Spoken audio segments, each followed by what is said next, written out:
السلام علیکم، امید ہے آپ سب خیریت سے ہوں گے۔ جیسے کہ ہم لوگ باب نمبر 2 ان کے سبق نمبر 4 قرآن مجید پر تھے، اور پچھلے سبق میں ہم نے اس کے صفحہ نمبر 37 پر موجود سوال نمبر 6، 7، 8، 9 اور 10 کو کیا۔ آج ہم مشق کے سوال نمبر 1 کو کریں گے، جو کہ ہے درج ذیل سوالات کے جوابات بتائیے۔ تو اس میں آج ہم کیا کریں گے کہ جو سوال یہاں مشق میں پوچھے گئے ہیں ان کے جوابات سبق میں سے تلاش کر کے ان کو لکھیں گے، سمجھیں گے اور جانیں گے۔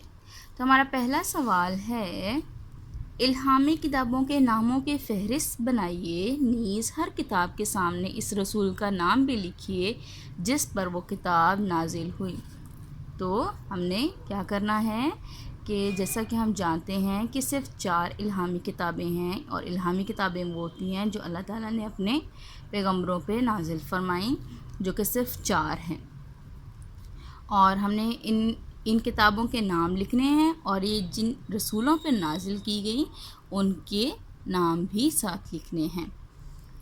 تو سبق میں بالکل شروع میں یہاں پہ آپ دیکھ سکتے ہیں کہ کتابوں کے نام لکھے ہوئے ہیں، توریت، زبور، انجیل اور قرآن مجید۔ تو ان کتابوں کے ناموں کی فہرست ہم نے بنانی ہے، اور پھر میں آپ کو بتاؤں گی کہ یہ کتابیں کن رسولوں پر نازل کی گئیں۔ تو یہ دیکھیے، آپ لوگوں نے اس سوال کو اپنی کاپیوں پر کچھ اس طریقے سے لکھنا ہے۔ باب نمبر 2 سبق نمبر 4 قرآن مجید، سوال نمبر 1 دیے گئے سوالات کے جوابات لکھیے۔ الہامی کتابوں کے ناموں کی فہرست بنائیں، نیز ہر کتاب کے سامنے اس رسول کا نام بھی لکھیں جس پر وہ کتاب نازل ہوئی۔ تو جواب ہے ہمارا توریت، زبور، انجیل، قرآن مجید۔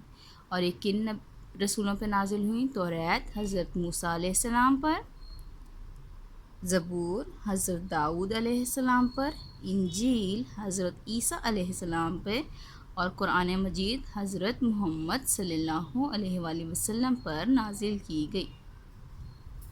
آئیے اب ہم اپنے اگلے سوال کی طرف چلتے ہیں۔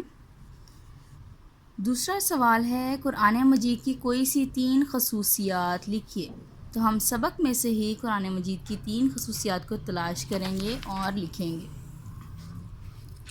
تو قرآن مجید کی 3 خصوصیات یہاں پر دی گئی ہیں۔ یہ ساری دنیا میں سب سے زیادہ پڑھی جانے والی کتاب ہے۔ قرآن مجید ہر لحاظ سے ایک مکمل کتاب ہے، کیونکہ یہ قیامت تک کے انسانوں کے لیے ہدایت اور رہنمائی کا ذریعہ ہے، اور قرآن مجید کو خود پڑھنا اور دوسروں کو پڑھانا بہت ثواب کا کام ہے۔ تو یہ قرآن مجید کی 3 خصوصیات ہیں کہ یہ دنیا میں سب سے زیادہ پڑھی جانے والی کتاب ہے، اور یہ ایک مکمل کتاب ہے اور ہدایت و رہنمائی کا ذریعہ ہے، اور قرآن مجید کو خود پڑھنا اور دوسروں کو پڑھانا بہت ثواب کا کام ہے۔ اس سوال کو آپ اپنی کاپیوں پر کچھ اس طریقے سے لکھیں گے۔ قرآن مجید کی کوئی سی 3 خصوصیات لکھیں۔ قرآن مجید دنیا میں سب سے زیادہ پڑھی جانے والی کتاب ہے۔ قرآن مجید ہر لحاظ سے ایک مکمل کتاب ہے، کیونکہ یہ قیامت تک کے تمام انسانوں کے لیے ہدایت اور رہنمائی کا ذریعہ ہے۔ قرآن مجید کو خود پڑھنا اور دوسروں کو پڑھانا بہت ثواب کا کام ہے۔ آئیے اب ہم سوال نمبر 3 کی طرف چلتے ہیں۔ سوال نمبر 3 ہے، قرآن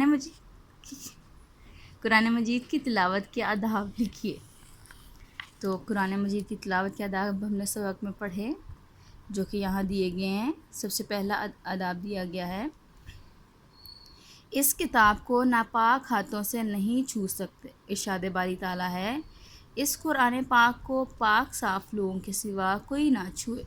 حضرت محمد صلی اللہ علیہ وآلہ وسلم کا بھی فرمان ہے کہ قرآن مجید کو بے وضو ہرگز نہ چھوا جائے، اس لیے قرآن مجید کی تلاوت کرنے سے پہلے وضو کرنا ضروری ہے۔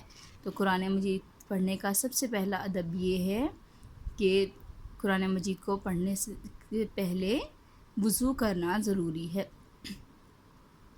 دوسرا قرآن مجید پڑھنے کا ادب ہے، قرآن پاک پڑھنے سے پہلے تعوذ اور تسمیہ پڑھنا چاہیے۔